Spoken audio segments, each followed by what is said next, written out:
And it's like, Are You Ready is closest to our Dodo Sin or Silver Scrapes here for a Game 3. It warms you up for what this next game is going to be. It's Vici. It's like a surprising snake in Game 2. It's Barento Raz Muhammad. Welcome back. This is good for me because no matter what, we're all winners. Are we? Yeah, I don't know. Are you? I'm a winner. Do you feel like you're a winner after that last game? Well, first of all, never compare Dodo Sin to Are You Ready? Dodo Sin deserves more respect, but That's quite true. honestly. I mean, that's a great song. It is a great song.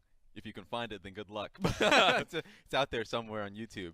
But yes, I think that this game we're starting to see like real growing patterns here for Snake. Snake in particular, I think that we're seeing more from Mala, and the team fights are starting to really come in hot. That I really enjoyed the fact they were playing slow enough, setting up the vision.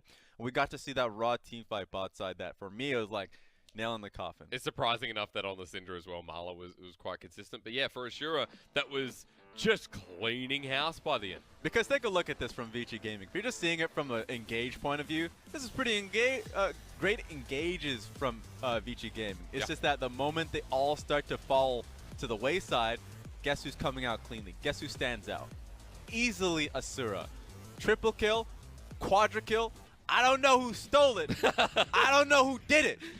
But at least he gets the MVP. It would have been a picture-perfect game if he got a pentakill into an MVP. Someone's going to be hearing it after that. At least it's a quadra. I mean, you look positive, the glass half full kind of thing. But 100% kill participation as an AD carry. Look, just take out the kill participation part. I just want to see 100%. 100% Asura, 100% damage, 100% goodness. I'm telling you right now, the major carry for Snake isn't SOFM, it isn't Flandre. Yeah.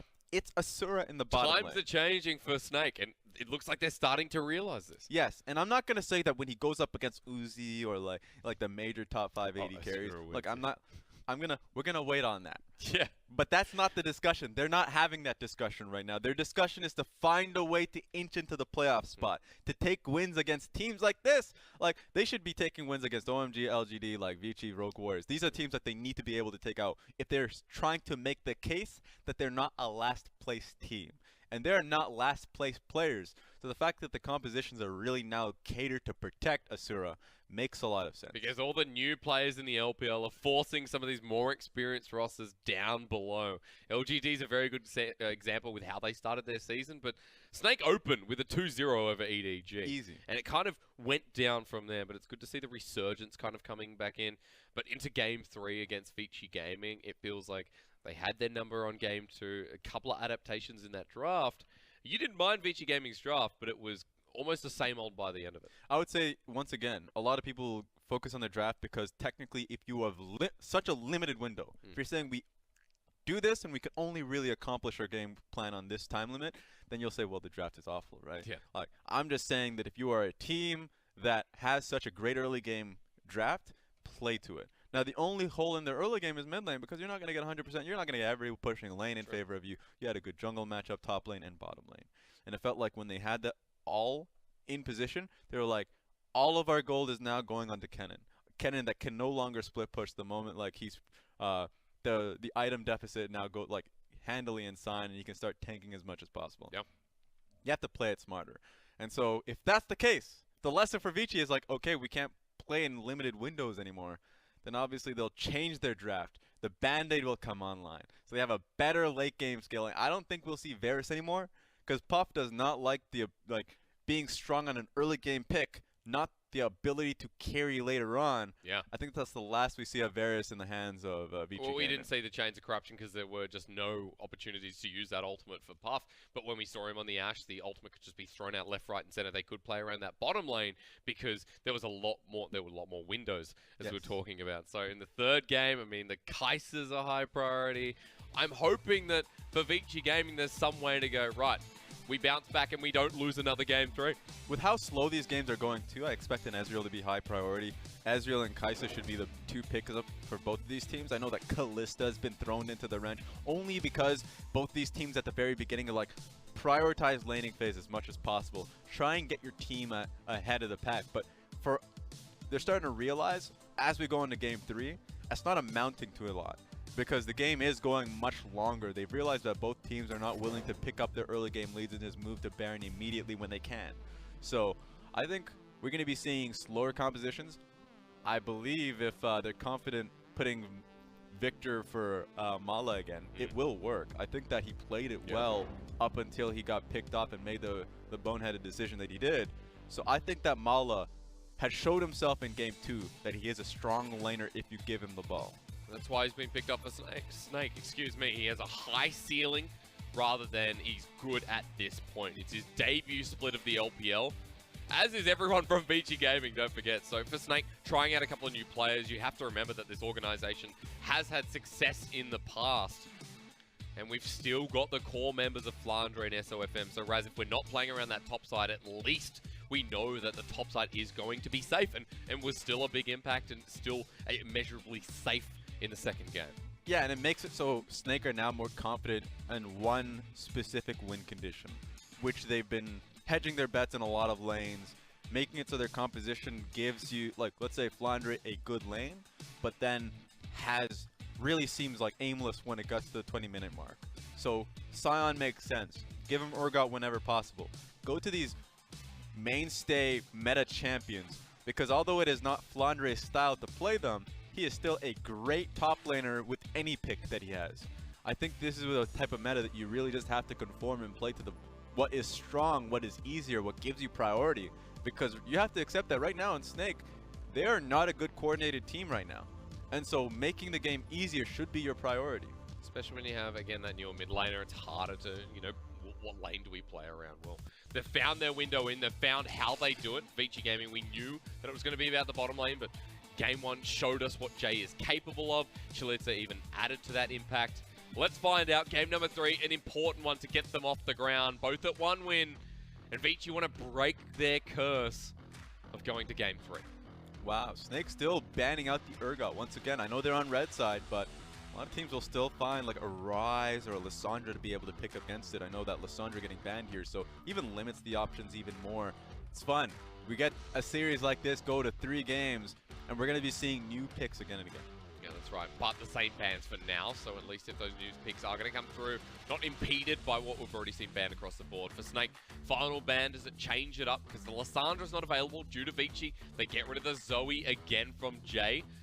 Vici Gaming, a couple of windows open. One is not Urgot, second is not the Zoe, but Lucian has been banned back-to-back. Now finally available. Finally, Rears has had the moment the bans have opened it up, so like you have to respect Zoe suddenly. So yeah. For Zoe and the Jace are now something you have to fear. Boom. You see the Lucian. Puff and Southwind are ready to go. Also increases the priority of a Braum. So now that Snake go back to their usual Kai'Sa and question mark, I think Alistar is the usual go-to. Suddenly Lucian Braum is so good into that. Oh yeah. Even though the Alistar worked so well for Snake in game number 2, I mean, still relying on that Kai'Sa to move into the mid-late game. It's locked in for Snake. Raz, I know you're a prophet. I was going to say you're a foresight, but you know you have foresight. Not sure what that means, but let's see that Braum locked in, and then potentially a jungler or a pick in the mid lane. Yeah, they're still kind of waiting to see what the jungle pickup would be for SOFM. So for Vici, like picking up. Oh, okay, Camille makes sense. Like Ike's usually goes towards like a Lee Sin earlier on. But if you have the ability to go Galio and Camille, remember 9.2, so the nerfs have not been coming through for Camille. She is still a stellar jungler. Then makes the life of Mala and SOFM much harder. I expect this to be a mid lane Galio because sure, support Galio has been coming up and up, but having mid lane priority for Galio to move top side or bottom lane is so valuable when you have Camille along you. Yeah, that's right. That flex is just going to play a couple of question marks into the head of Snake. Now, banning away the Braum, you have to think, like, let's make this bottom lane put into a window, put into a corner. Yeah, Tom Kench is another pickup too. Like, there are so many bad lanes for Alistar that knowing that you have the mobility and the damage of Lucian there, you're expecting there to be a tough laning phase. So I would say Braum just makes it much harder because Vici Gaming already have a primary engage. They have the Galio and Camille, and so having a Braum alongside that to make the longer fights harder because of the stacking passives that Braum provides. But also just the shield if you have any like right now, if I'm looking at Snake's composition, you do not want a Braum in a longer fight. Definitely don't. Syndra just struggles to get through to that backline with Scatter the Weak as well, or even get any damage through. Remember, Door does block the unleashed power, but into the second ban phase, and Snake banned away the LeBlanc, thinking that Galio could probably go to the bottom lane, but they have one more ban, Raz, and this is where it's going to count. I think one thing I want to point on is the jungle options here for Snake, because Poppy is pretty good into Camille, and I don't know how much of a priority it's been for Ikes, but it has never been a priority for SOFM. He's never really wanted to go towards the pick. So we'll see what Vici end up going with a last ban. We already have Lee Sin. Olaf is still available. Olaf should be a good ban, I would say. You're right. So remember the Redemption Olaf that came through in solo queue? That's something that SOFM started. Even though Tarzan picked it up first in the competitive play, SOFM 100%. He did it first. He did it in solo queue, and you have to respect that he loves Olaf whenever he gets the chance. So Snake now. I said Poppy was a good option in the jungle going up against Camille. It looks like he's going to have a crack at it. All right. Poppy jungle, the new priority in the LPL. 3 out of 3, Raz. Remember this, though. Flandre has picked up Poppy in the past, and he's liked the pick. So even though the Poppy is here, it could just be a compositional look. Say, hey, you know what? I like Poppy for the composition, but I don't want to pick Poppy in the jungle. So just really depends. Holding on to the pick to say that I still have a top lane counter pick here for Flandre. It means that you can figure out where Vici Gaming are going to place everything as well, because that Sion has just been locked down. We're still waiting for the bottom lane. Are we not really going to see the Brom? Is that a Galio support? A Galio support with an Akali mid lane. That is monstrous. This is still pre-nerf Akali, so the laning phase is not bad. And so now you're not even saying the Camille engage is going to be followed up by the Galio. You could say Akali going in is going to be followed up by Galio. So Galio has so many modes of entrance into the fight to start up the CC. He doesn't have to have damage because they already have a plethora of damage between the Lucian, the Akali, and a little bit there from the Camille as well. You wanted simplicity out of Vici Gaming. Well, that's what you have. The window is so much wider in this third game. Snake, do they just revert to maybe putting Flandre back on that Vladimir and making it a Poppy jungle for SOFM? It looks like the answer is yes. Yeah, they do. I'm not pleased, though. I'm not pleased with the Vladimir because although this is a team fight composition, look who can start that fight. It's an Alistar. The Alistar is your primary mode of engage. Outside of that, you're saying that the wall bang is going to be like your fix. You're going to try and get a pick on someone if you can go for that one with Poppy, or the pick that Syndra has. So much ownership now on Mala to get the fight going if Maestro can't get the flank. If Vici Gaming starts the fight, though, who's going to be moving? Absolutely no one. Watch Camille, watch Sion. That is actually... let's do it. So Sion mid, and Chalitza has taken Teleport Ignite. So this is what you want to see out of your Akali top. We'll see about that. I'm not confirmed about that. You don't have to change that post Freeze 26. Okay. So we'll see. He has to change that. I'm not going to even entertain that fact. All right, well. But the fact that we have an Akali top lane and a Sion mid, because man, like Syndra has taken so much control in so many of these matchups that they're like, please give me something that can deal with her. A Sion can. Yeah. So there we have it, man. That's going to be real fun to see from Vici Gaming. I think Vici Gaming, you speak of fun, Raz, they've definitely drafted a composition that screams fun. We've seen many a Camille Galio be successful. It's the ultimate, hey, if we play this in solo queue, will we win? More often than not, the answer is yes. Yep. It is oppressive, it is annoying, you do not move, and you cannot survive. And Snake have once again put that Vladimir to the top side of the map. They've made themselves quite difficult to deal with if they can snowball, but can they really? Can they control these fights? Hopefully we'll have an answer. We're still in the snake pit. There's cobras everywhere. And the poison just keeps on spreading. Does it spread far enough for Vici Gaming? I don't know how poison works, really. Do they get immobilized? I'm not sure. I've never been bitten by a snake. Maybe Game 3 will tell me.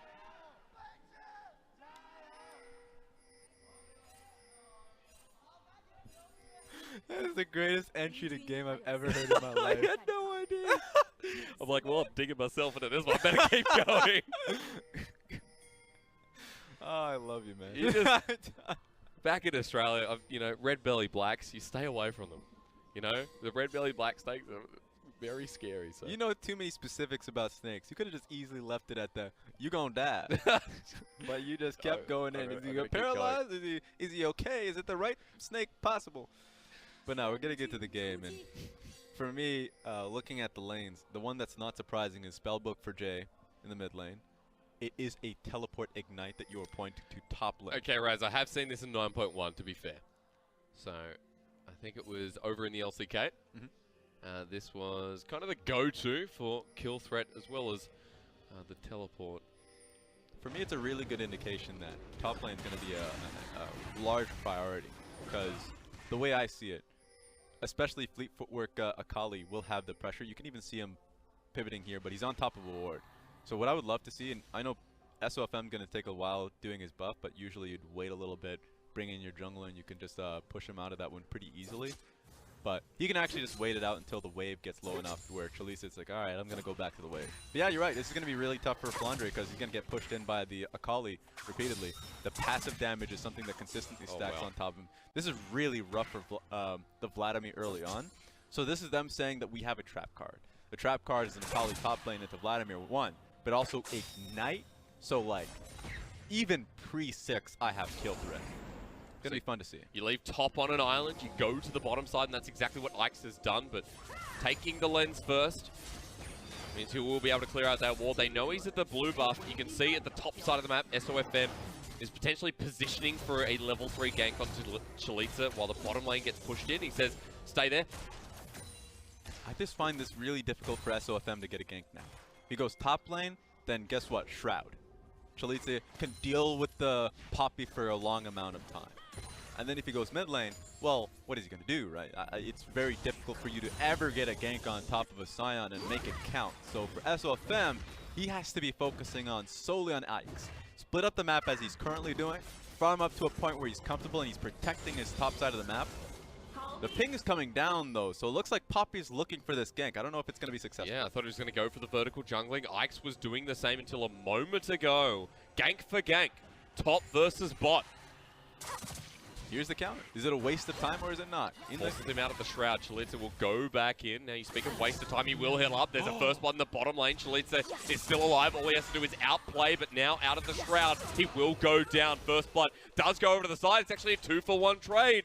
The overdive there from Southwind. I'm sure we'll see the replay about bottom lane, but that was really well played for a steadfast presence top side. Pretty much predicted when he was going to eat, because that was his only way of getting out of that one. Didn't have his flash, so he had to be able to just bounce out with his E to get out of that situation. So caught him out, good pick top lane, and so the risk was it doesn't work out and you don't go blue buff, you lose out an experienced Ike's.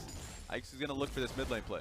Jay does get the slowdown for the slay. He flashes away from Scatter the Weak. Will get knocked up on the end. Ike's over flashes onto Marla. He heals back up. Survives. No. Teleport coming in. Ike's is level 3 and in trouble. Flash over from Flandre. Execution there from Snake Key. But Vici Gaming blow the gun. That was so well played from Jay to start. And then even holding on to the hook shot. But man, and even Maestro's here. Scatter the Weak. Kill again. 4 kills early for Snake. Vici crumbling at 5 minutes in the game. And that's a real tilter, because it was well orchestrated to begin with. That should have been a kill onto Mala. But the over flash, I still think he got the stun, but he was not going to be able to follow up with a Q or an auto attack. It was just basically he played himself. Take a look at the bottom side play though, because Vici Gaming go for the dive. You're right about it being an overdive. Let's find out how. Oh, actually bobbed back, so better played by Maestro. Yeah, Maestro played that very well. Well done there. It does mean that the return kill gives Maestro, after moving to the mid lane, a bounty at 5 minutes of the game. Moby boots now for Maestro. So expect that mid lane roam to happen very frequently. Yeah, this is what you love to see on an Alistar that early on. Early boost mobility versus a support that doesn't have any boots. So he can leave whenever he wants, and usually it's safe to leave the Kai'Sa under tower. Yep. So as long as they find it, you know, a good position, he can look mid lane and help out Mala, who's now just thriving.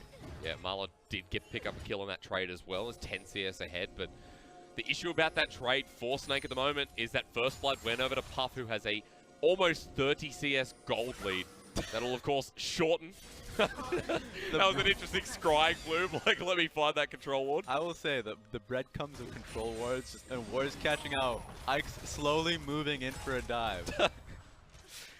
And now it's spotted that Snake are like, well, I wonder what he's trying to do. he does spot out the ward, a bit of gold over. You know, you got to look at the bright side. I was saying before that, you know, the CS is over to Puff, and he has sustain.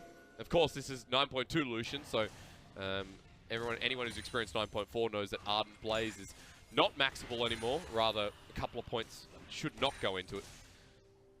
We'll see what he's maxing this game, but that's why you have the Fairy Charm.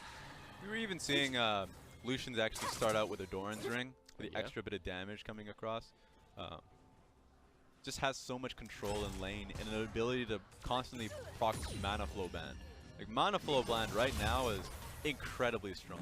And compared to absolute focus, you're starting to see a lot more AD carries move towards mana flow than the early damage that absolute focus got. Because remember, the nerf that came through on absolute focus is like, well, that's not enough damage now that I'm getting early on.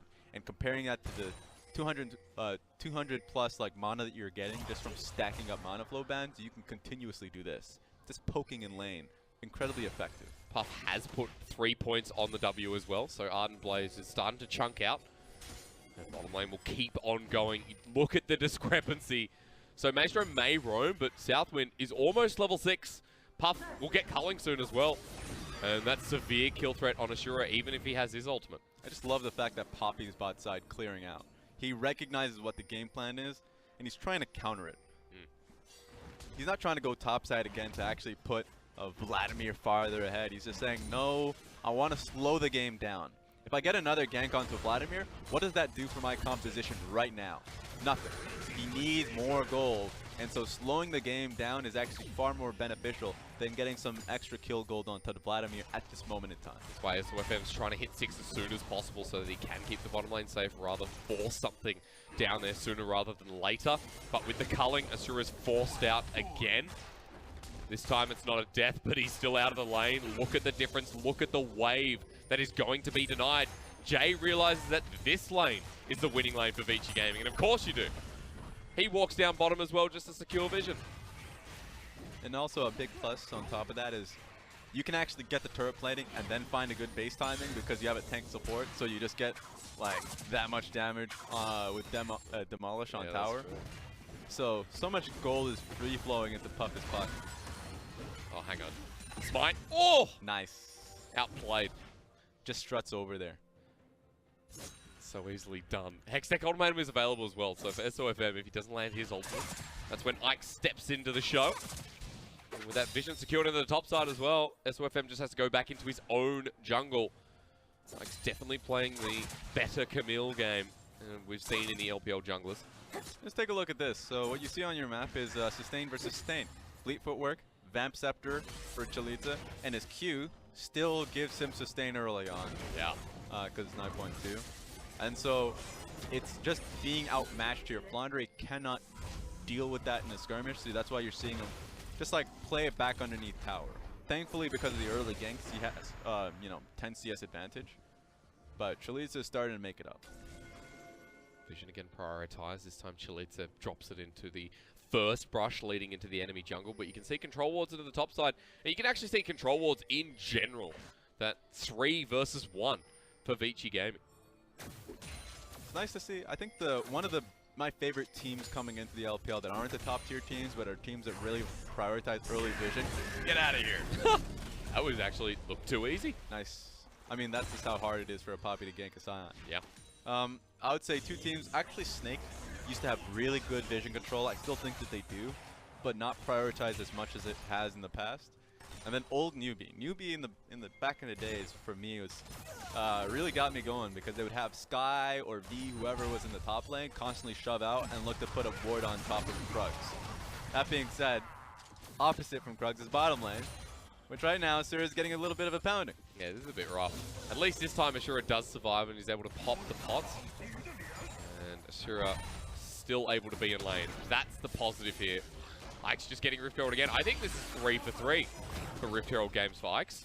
He's an objective-focused jungler. Yeah, he really is. He's Dragon, Rift Heralds, blue buffs. He's always focusing on what would just get him a smaller incremental lead. Well, I guess other than Rift Herald, that's a little bit larger. While SOFM's looking to get more ganks across, and the first one didn't work out well for him. Sure, he's 1-0-1, but Sion's doing well for himself. Puff and Southwinder have constant pressure. Oh, it's actually a flash there. Ike's probably happy to die here. There's the Hemo Plague. Does it kill him? No. SOFM's coming in. He gets out alive. That's a flash and ulti burn by Flandre, but no reward. Wow. I thought it was going to be a game of equivalent exchange. I think even Ike's was saying, you know what, I would rather die if I'm going to pick this one up. I think he's thinking he was going to die anyway as well. If he had Crimson Rush, Vladimir would have gotten the kill. Yeah. Just unfortunate not happening, so you're right, no flash. Actually just makes him a larger target. If Camille was ever thinking about going bottom lane, probably should still, because you want to get Bladed Rune King Puff out of there. Could also equally go top lane, because that should be a kill with the Ignite still there for Chalitza. So both side lanes should be very easy to look for. I haven't seen the Ignite drop down just yet. Oh my god, things like galore. Yeah, Marla is caught out here. The hook shot, walk shot right behind. This time Ike's doesn't need to overflash. Scatter the weak on two, but the heroic entrance is there. Southwind, two-man shield to Duran. Teleport coming in. Vici Gaming caught out. This time no, and Snake turn it back around. Southwind brings in Chalitza, but he can't follow up even with the perfect execution. Vici go deep, but don't get a reward. You're starting to see how hard it is for a Galio Camille to really get the combo across if it's not an AP Galio mid. If it is a support Galio, you don't have the damage. Bulk of the damage is going to be coming in from Ike's. And it was already pretty hard when that old composition was coming through to really get a 100-0. You still needed follow-up. That one had no follow-up, missed the stun, and it was a support Galio, so there was no way for them to get the kill. It's another miscoordinated fight from Vici Gaming. The ambition there, the thought is behind it, but we'll watch again how this got misexecuted. Look how far away the next member is. Like, that one's just never going to be an opportunity for you to get the kill onto the Mala, who was pretty far back. He was already, I guess, you know, still had 30% HP. Yeah. So you can see what they needed was not that much. They just need one extra member. Be it Puff or Chalitza TPing a little earlier, then that would have gotten the job done. As he moves out of lane, loses 20 CS in the replay. The bottom lane just got forced out yet again. Puff and Southwind continue to surprise me in the LPL Raz. They're honestly just such a dominant 2-on-2. Or rather, two members into the bottom lane. They're going to take the first turret of the game. And they got all the gold plating for it as well. Puff is 50 CS up on Asura. Yep. And is 2,000 gold up of his lane opponent in 13 minutes. Rest in peace to a CS difference at 15. Like that, right now, if you're Asura, that's gone way down while Puff is just jacked up, skyrocketed. Had a really good day in the gym at that time. Yeah. It's quite ironic as well because Jay actually has one of the lowest CS differences at 20 minutes in the game, being on average 18 CS behind of his lane opponent.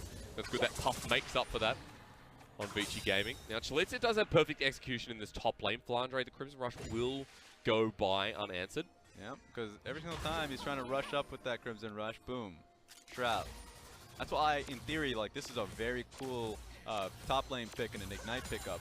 So I love the fact that you could tell that Chalitza had practiced it. Right? Yeah. It's so rare to find yourself some real top lane Vladimir practice, but it seemed like it was good enough for him to be able to put it into play. Just unfortunate really early on that he did get ganked, so we didn't get to see the beauty of it. Now we're starting to. He got his Gunblade. He's prepared for a top lane push after his bottom lane was freed up. Let's go. Yeah, let's find out as well what Flandre can do with this Vladimir, because picked up his on his Hourglass first, and looks like we're hovering with that Kindle gem towards our next item, being a Proto Belt most likely. So top lane for Snake, as well as mid lane. Marla has gone by a little bit unnoticed this game, but only purely because he's been cleaning up these kills and surviving the laning phase. You have to say his Syndra is one of his better champions by the looks of it. Yeah, but it's going to be harder for him.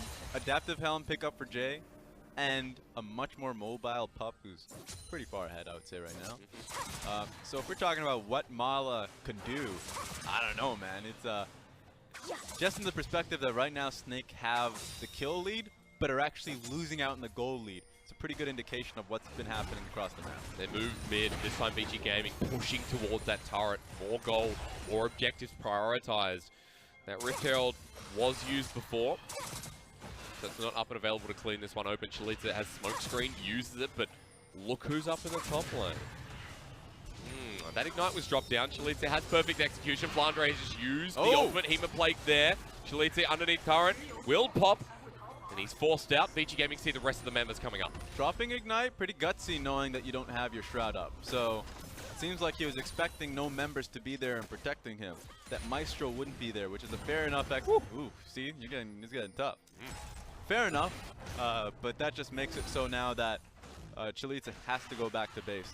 Changing up his lane assignment, actually. Going straight back to the bottom lane. Maestro is sitting down in the bottom lane himself. He'll clear this turret, and the long lane will be given over to Chalitza. But again, solo gold over to Ashura. That's 300 in the bank. Good to catch up on this Lucian. You know there's a time and a place that this Lucian won't be as relevant as you. That's what Snake are banking on. It's nice to see them pick it up, but remember, Puff had not only gotten the turret, but also had the turret plating unanswered, so... Yeah. He just has that much more... Stop igniting him! Watch this Q do nothing. That's worth, apparently. He must be annoyed by this. Flandre has ult. I mean, with that reaction, you're probably just like, just ult if you're going to ignite. See what happens. God. All right, well, 2 ignites down on the side of Vici. Jay, the difference is spellbook, so he picked up teleport instead. Exactly. Just wanted to get it out of the way, especially if he's going top lane. He wants to be splitting up. He needs his teleport. So he's just he's not doing it to just throw his ignite out there. He's just saying, you know what, I need to actually swap up my spellbook rotation. Yep. Interested to see how this dive goes in the bottom lane though, because although there is no longer an ignite on Jay, he has teleport to join this. Let's go. Being level 12, Ike's comes in, that's a bit of distance to cover. Doesn't find Ashura nor force the summoners. Just applies more pressure. Doesn't have his stopwatch, and he's already made a poor flash play earlier on, so he doesn't want to double down on that. That would have just been him giving up his life for that. And remember, on top of that, Asura has his flash and heal. He has both summoners, so good play to just hunt for it, but not commit to it. They leave Chalitza in the side lane, which is now responded by Flandre, swapping around. Jay's back here, but it's going to be Asura who just sits in the side lane himself, with Maestro hovering in between with those mobility boots. Remember, there was a bounty on Maestro's head. He just picked up another one. Maybe this grows even more. There's no damage on Jay. This is Sion. He will ult, gets blocked away, still alive, flashes forward. Heroic entrance forces the flash out of Ashura. Teleport response, Decimating Smash, and SOFM's ult misses. 2-man knockup from Maestro, but Marla's coming in. 5 members of Snake are top. They go back mid. Puff should be able to get this turret. A lot being used there to protect Jay, who I'm fairly certain didn't need protection. But at least the response there from Vici Gaming was warranted, considering they can still get this mid lane turret. So the cost equals the reward if Puff could get out. Yeah, didn't have enough members to stop them and push them through the entire jungle. So they're like, yeah, we're taking the shortest path possible. Get away from our tower. Really cool there for, I would say, I think it was initially great from Snake to try and challenge for that. Even the ultimate from Kaisa to say, no, you're not ulting away, I'm actually just going to stop you. That's really cool. Yeah. It's just that they had to have known that being able to take down Sion and side lane, especially he was so close to his own tower, that's a tough ask. That is really just, that's them putting some faith in that the crit gods will, without no crit, would be coming through for them. That's the true damage. It's also maybe that, again, 5,000 IQ play that they're like, hey, Galio's probably going to ult up here. There's probably going to be stuff expended by Vici Gaming to match this if it turns into a fight. Because Vici Gaming want to fight now. They want to fight as soon as possible, those first, second item power spikes. And the longer Snake delay, the longer they make these trade-offs, the better it looks for someone like Flandre and Ashura. Yeah, and to be fair too, if no one actually answered to help out Jay, I don't think he would have died, but certainly he would have needed to base. And certainly that tower top lane would have been under threat. Yep. It would have actually turned this game into a really like wacky ride where Puff is looking for mid lane turret, so you get a mid lane for top lane trade. Who stops first? Well, mid lane shouldn't stop first. They should keep rolling, right? And then you just see teams trying to look for a flank to just kind of like, I've seen so many of those games. So many of those games be a Snake game. Oh my lord. Okay. That was a great engage. Chalitza forced away again. Steadfast presence is painful to deal with as an Akali. 3-0-1 on Syndra. Yeah, especially with no flash, you're really starting to feel it. This is a tough one for Chalitza. Syndra's just going to sit in the top lane by himself. This Kaiser's just been absorbing up solo experience, getting back into this game, while Snake keep looking for these picks and getting more and more successful as the game goes on.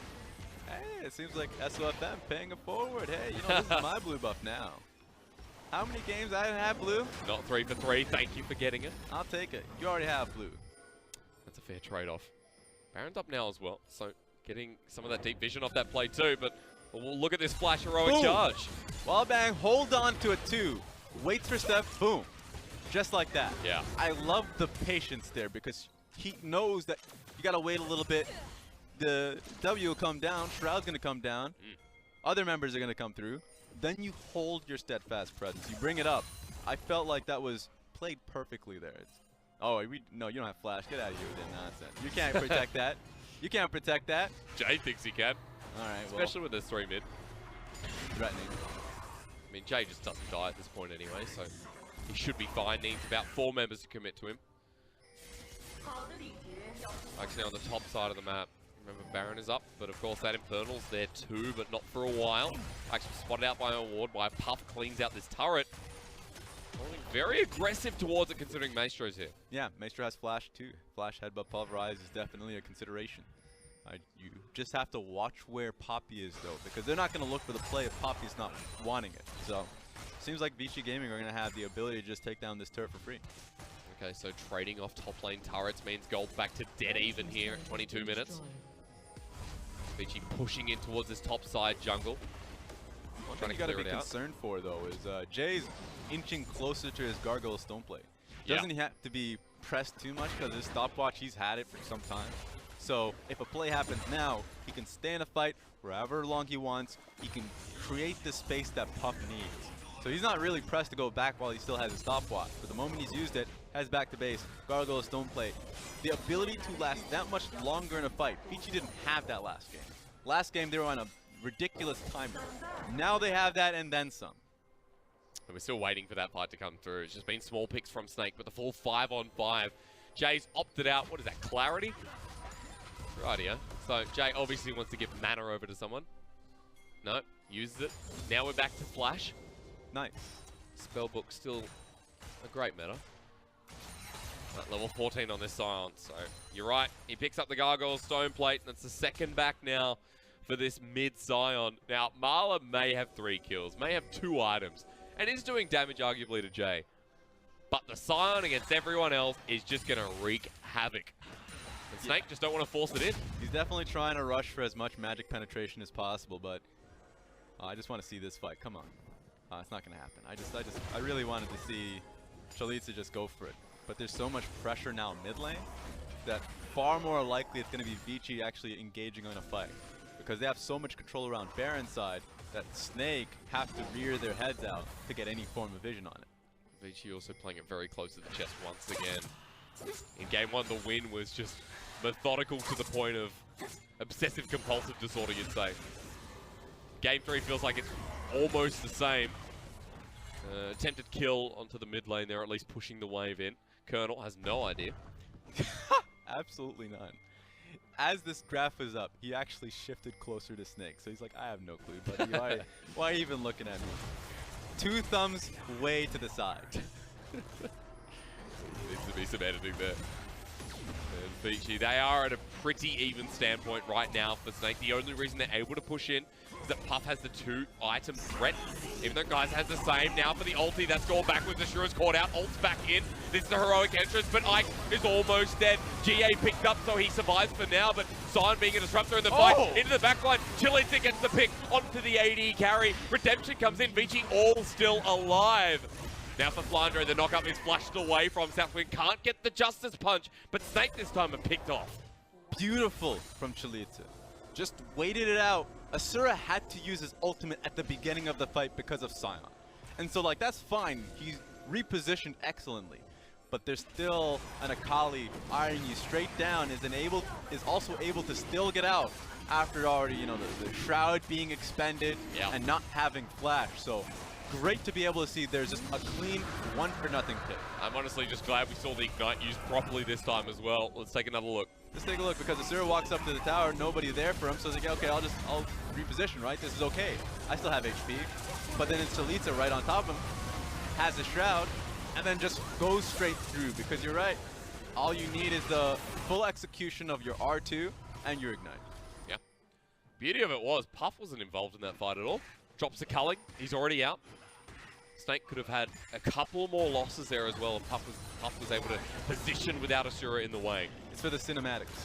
You know? That's right. It looks that much more beautiful if you just see light bullets just flying out there. Puff was able to walk back and is still 60 CS up on his lane opponent. There's a QSS, he's feeling safe. Can actually hold in this 1v2. If Asura and Maestro walk up to this turret, they might be able to get it, but SOFM's here. Again, ultimate used, but with the Hextech ultimatum, Aix is bopped up again. Scatter the weak into Southwind, right on top. Asura goes golden, he's been caught out. Look at the rest of Vici Gaming. They're now going to collapse in. Asura's dead again. 5 versus 4. The Wombo combo, the big beefy sandwich. Cow is down. The mad cow disease spreads like the wind though, and Vici Gaming want to continue the fight. Flandre has picked up Southwind, but SOFM has brought himself back in. Jay can't die. Decimating smash does not land, nor does Scatter the Weak. Flandre slowed down, but it might just end there. Yeah, Aix, where'd he go? He was there for a little bit, but of course Flag of Void just walks away. I thought that was great from Vici. This time around, he got the kill on towards Asura and still had the Shroud to expend, so he can use it right in the midst of them in the team fight. So Snake could not walk forward. The advantage that Mala has, he can't utilize it. Sure, he's still alive, and that's great. But at this point in time, he has so much to worry about. And Asura, who's been doing well in the game right now, he's been able to come back after what was a troubling early game, has no right to life in these team fights. Also been caught out of position without Maestro to help him. Has to go golden at the start of this fight. Maestro jumps in. And yeah, he jumps right in, as well as Asura. And take a look at Asura, all alone. Stopwatches in the middle of a Scion and an Akali. There's only one way you get out of that one. So, and then the Shroud is still there. So, funny enough, Maestro was going to die no matter what because he's separated from his team. It was just great that the Syndra was able to still get a response kill after all of that. Still trying to get one now as well. Marlon just attempted to scatter the weak on Southwind, but he gets out unscathed. Snake have all 5 members back up and alive. They're actually threatening Baron after that fight, but Jay has ulti available. He's front lining, flashes away. Not sure he needed to considering how tanky he is with Stoneplate. But Summoner down. Snake walk away. Color me impressed with the... Oh, wait a minute. Oh, Maestro backs out in the last second. Bit of a chicken. But of course the chicken is on Vici Gaming side. Southwind almost caught out again. The full 5-on-5. Bordering around Curiosity right now. It's a best of 3. You only see these teams once go up against each other. So losing in one team fight, you don't want that to happen to you. Not good for Vici. Already lose their front line into the back. It's Asura Heroes entrance again. 4-man knock up here. 80 carry still alive. Watch for Puff, because Jay won't die. They need to take him down first. Puff still putting out damage, but Flandre just has so much sustain. Jay will drop as well into the zombie Scion. A favorable trade for Snake. And damage at that point too. Sustain and damage. Flandre is really coming into his own. This was the first fight where it's like, yeah, Asura died again early on. But guess what? Still wasn't a lost fight. You're starting to see more damage threats pay off, where like Lucian is actually really finding it difficult to have entry points into this fight as a mid-range AD carry because of the fact that Mala and Flandre are constantly looking for him. So it's surprising not to see the Executioners calling on the Lucian as well, but we'll see how Snake got it done. Just beautiful to see that 3-man setup for Mala to begin with, and Flandre be able to walk up. Look at where SOFM is here throughout all of this. So Asura, who gets knocked up, taunted immediately afterwards. He once again was not going to be able to survive, but it didn't matter. The moment Vladimir walks up to you, and Puff is realizing that he has Crimson Rush there too, he's not walking up. There's also props to SOFM for getting that 2-man ultimate as well. Aix was about to lock down before his untimely demise, but it never came into fruition, and Vici Gaming losing a fight now. Lack of confidence potentially around this Baron pit. Aix just going to have to farm up and hopefully get that Sterix gauge soon. You know, it's really unfortunate for Asura. You know how many times he's been getting picked up with the CC chain. Yeah. He would really want a QSS, but that's not happening at the moment in time. I think he's trying to go towards his either Zhonya's Hourglass. Zhonya's would make sense. Or I would be thinking a Nashor too, but I think a Zhonya's would probably be his go-to here. Yeah, got the Zhonya's. Okay. So now it's a lot easier for him. His stopwatch went out a while back, so now he at least has that available. Buying time might not be the biggest issue for Snake. Might be nor the fact that Ashura won't be able to get out alive. 0-4 and 0, or 4 rather, that's how you count, on this Kai'Sa. Almost flame horizon. Flandre, you cheeky devil. Get out of here, son. The Rabadon's death gap.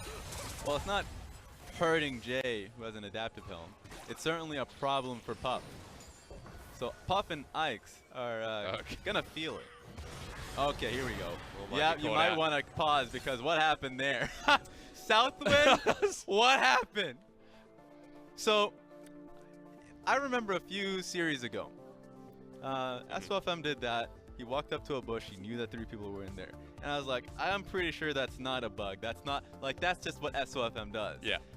I don't think Southwind would walk into 3 people that quickly, that easily. No. We'll see what's happening. We are into what looks like a technical pause and what looks like could potentially be Southwind, as you said. Because that's a game-ending decision. Yeah. To walk that close up. He has flash, so he can still get out. But those are crucial milliseconds where if you give up a free kill there, that close to Baron, and that close to a team fight that's starting to favor Snake. Because Snake are starting to be a lot more comfortable around Vladimir in these team fights, so it's going to be a tough one. And we do have a bit of time to talk about more about that. Vladimir, 3 items now on Flandre, level 16, so Hema Plague is going to start ripping through. And not many people to stop him here on this composition. Of course, Chalitza has opted in for the Ignite, but the Akali starts doing less and less towards the sustain of a Vladimir. That's the real kicker, is that the Akali, I feel, was not just an early game pick, but the early game element of the Ignite and the fleet footwork was definitely there to out-sustain and deal with the Vladimir. It was the decision of Ike's to move away from that lane to actually say, that's an island now. Yeah. We're going to go elsewhere. That was, for me, a pretty dicey one because you knew that Vladimir was already fairly low. That you can look for a dive with all of the poor trades he was, like, pretty much destined to walk into. So now you have a game where Vladimir was able to take a few steps back, farm it up, and now join a team fight with the 3 items that you referred to. Rabadon's death gap, he's online. Because the laning phase should have been a lot harder for Flandre as well, and the reason that he's online is because of that one gank in the top side that kept Flandre at more than an even point against this Akali matchup. I mean, you know someone's getting frustrated when they drop Ignite in the top side just because they're like, well, maybe. But Flandre, you know, is still looking good. Well, the Ignite was, for once again, a misexecution because they were looking for a dive there. They had sent in the members, but as we've seen throughout the series, the members were not close enough for the Ignite to actually pay off because, like, you're just holding onto Ignite, still taking tower damage, and you're just waiting for members to come in. So sure.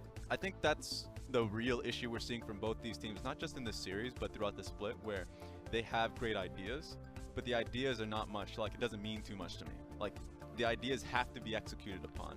And there are so many opportunities where we've seen with the Camille play from Ike's, where it's like, that's a great gank mid, but a mixed execution that really costs your life. It's also fair as well because you have new players and you understand realistically we're not going to MSI. Like 2 of these teams, you know. Wait a minute. Well, you're not kicking them out before they start. Yeah, don't. No. You calm down. All right. Snake to MSI.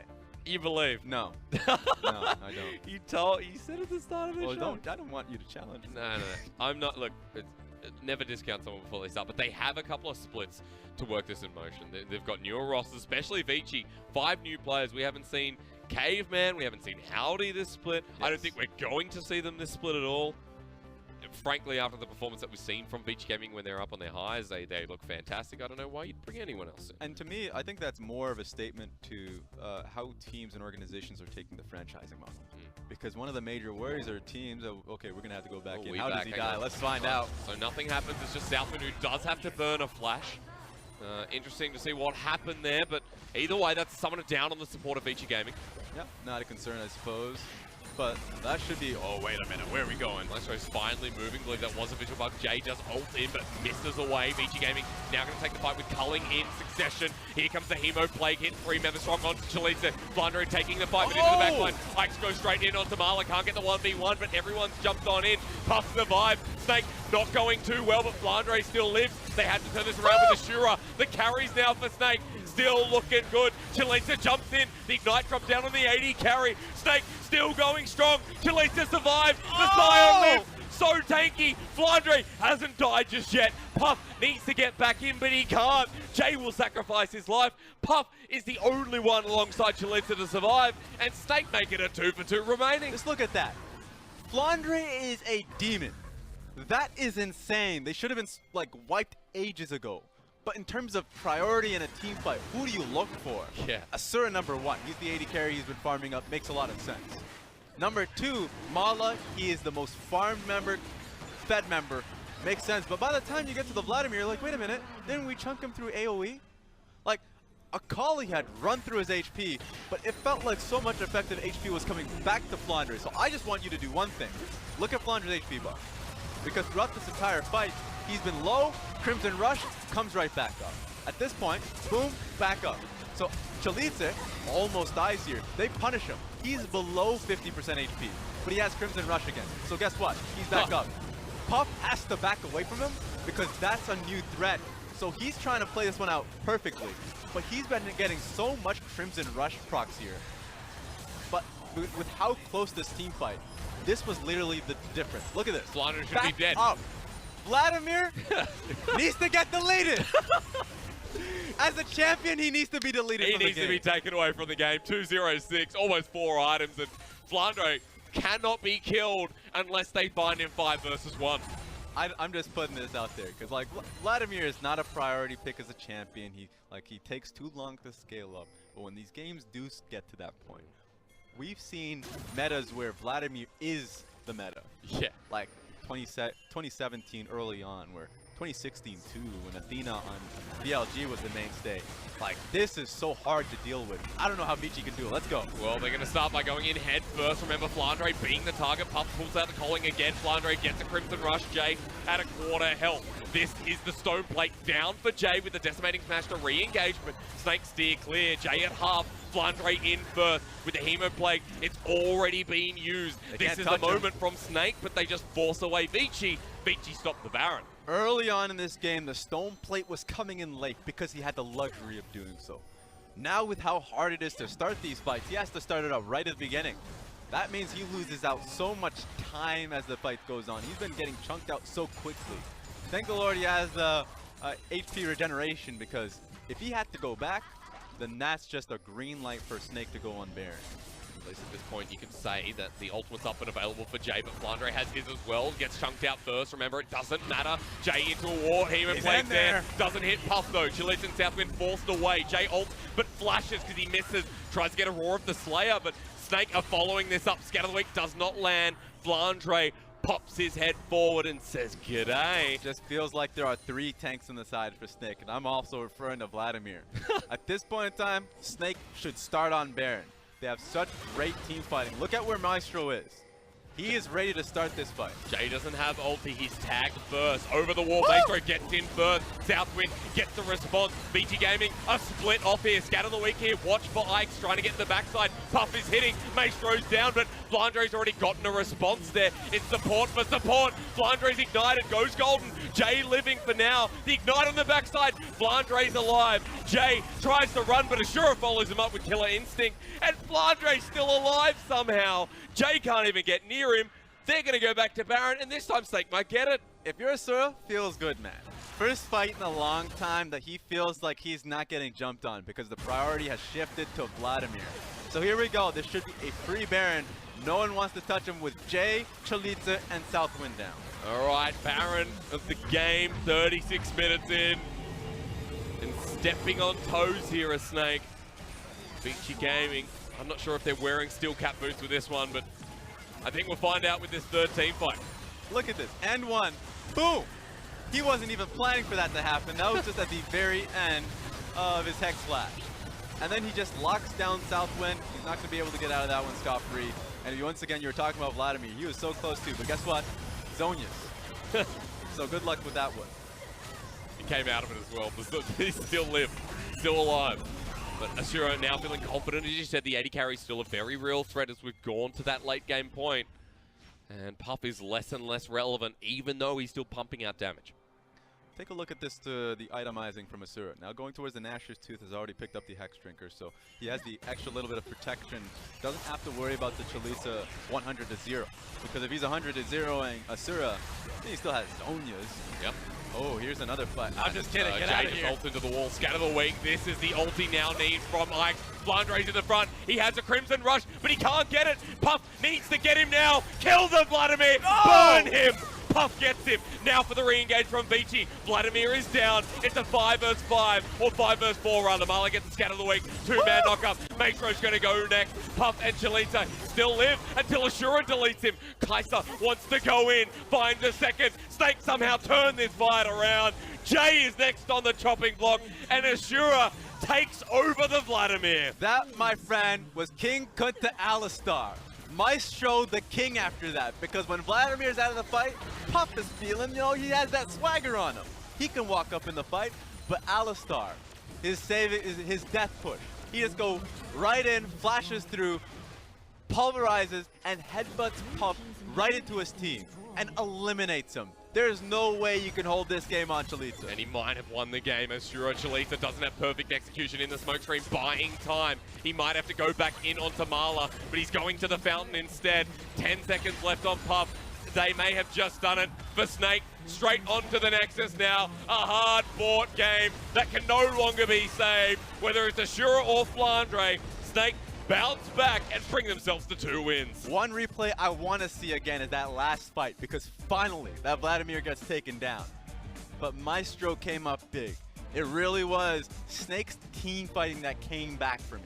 That was the old Flandre that you know and love, that went on the Vladimir pick, that says that I am a carry, and I'm going to play out these team fights as well as I possibly can.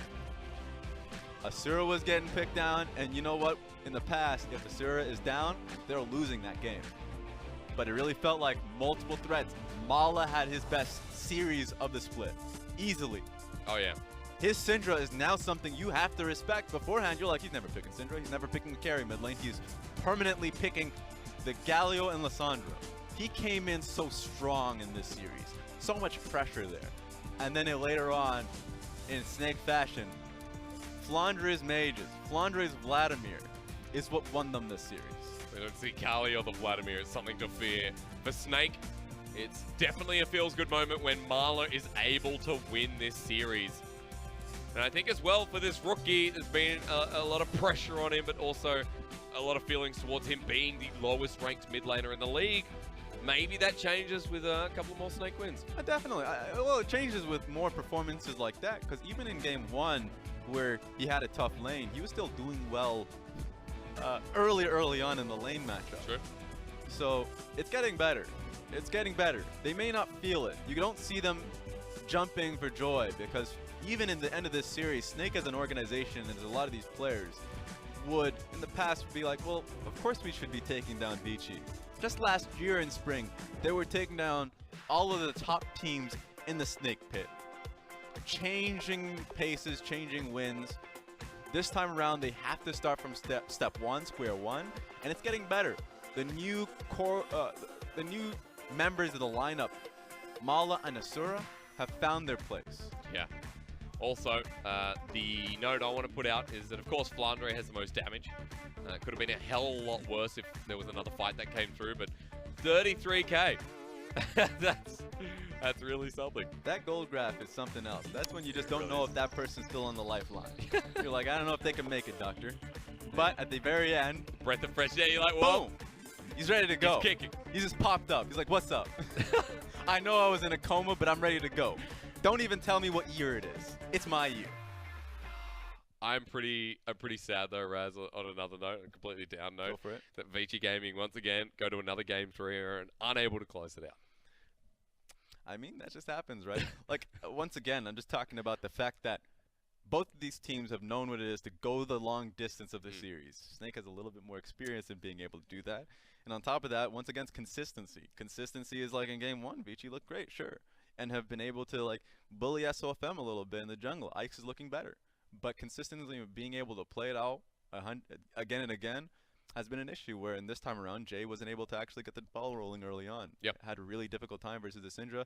And even with the Scion pick, I think he still had some hard times. So Yeah. being able to play and coordinate with a team play, like the almost coordinated top lane dive, those are things you should be nailing down in scrims in practice. And also just nailing down in communication that you should just be able to get in the first time around. If you don't, then you have a moment where you don't get the kill on Vladimir. Yeah. And then, foresight, doesn't work out. Later in the game, Vladimir goes wild. I was excited because Flandre died here, but then, as we said in the game, it didn't matter at that point. Just look at Maestro at the very end, because you're right. They kill down Flandre, Puff walking into the fight with some swagger, and then Alistar with his one play. He's like, I might die here, but I'm taking you with me. Boom! Bah! Actually hit Ike's over the side as well. That was so beautiful, because that was a game ender. I think Asura had enough damage to still win it out at the end, but just with that one play, sped it up for them. Especially in the 1v1, Puff might have actually killed him as well. Talking about that swagger, he would have walked towards him full charge. So Maestro kind of goes on, you know, getting noticed each and every week. It was the Thresh last week that made us talk about him a little bit more with, I think it was the game 2, with good performance like that. The game 3 unnoticed until that very end, considering Ashura was just farming by himself and Maestro had a bounty at 5 minutes in the game. It's insane. I think like some of the players, beginning of the split, we said that Hudier is better than Maestro. Doesn't make sense. We even heard rumors that it was just more so like contractual issues where it's just like they weren't willing to go with you know, the bottom side of the map of the previous split. So I was like, okay, well they're going for like a downgrade in my opinion. And then already you're seeing Maestro come up big with a lot of his engaged supports. Boom, Asura has been most consistent AD player on this team. And then Mala finally coming through. And that's what you really need. You need the mid lane having some oomph in it. I guess bringing in Andy in the last series really pushed him because you need that fire underneath you. Especially if you know that your position is either contested or they're considering putting someone else in. That's what's going to make a pro player actually go, all right, I need to kick it in. Yeah, I remember there was an interview with Mala. They did an interview with both Mala and Andy. But Mala said that, you know, he went through school. He took a lot longer to actually come into competitive play because while other people, you know, they're like, all right, no school for me. Let's get into this professional esports business. Mala was like, you know, with his parents and everything, he went straight through it. So he came out and he was not the must-have commodity because he was an older player that didn't have the experience. So if you just have that double whammy, it's like, who's going to pick me up? So finally, you know, finds his opportunity, finds his chance.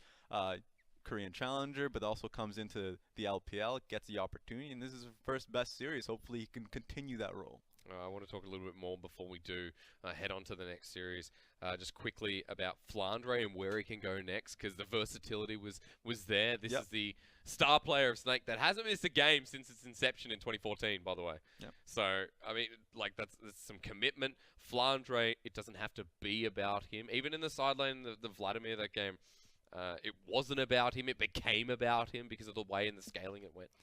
The scaling is always the worry about me. Is like game 2, I love that one because that was the Scion play. That was him saying, well, we are here to protect Asura and have one real goal. And then in game 3, it was like, all right, let's hold on. let's calm this one down. Let's not lose too much on the map. And I think a better team would have definitely punished that. Especially with some of the plays that Vici had if they just had different players or different, like just better communication in those instances. Snake has real problems there. But you're right. They played out the long con.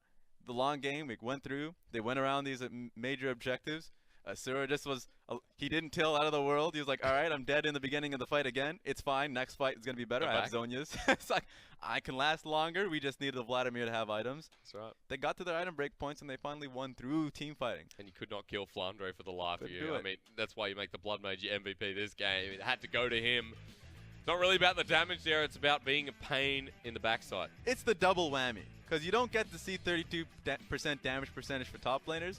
But then if you look to the right and you say damage taken, 37%, wow.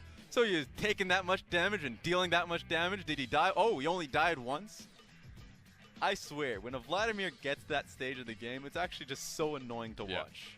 He's level 16 by the end of that game as well, so he just healed all back up. Bit painful there if you're going up against Snake. Vici Gaming had a chance, and strength of schedule, remember, is what we talked about there. So you're hoping that they go on and they're able to put impact in and maybe make a change in their runnings there. But that's Vici. Another Game 3 loss there. We're going to have a short break when we return. LGD and V5. Remember, LGD beat IG, so why would you go anywhere? See you soon.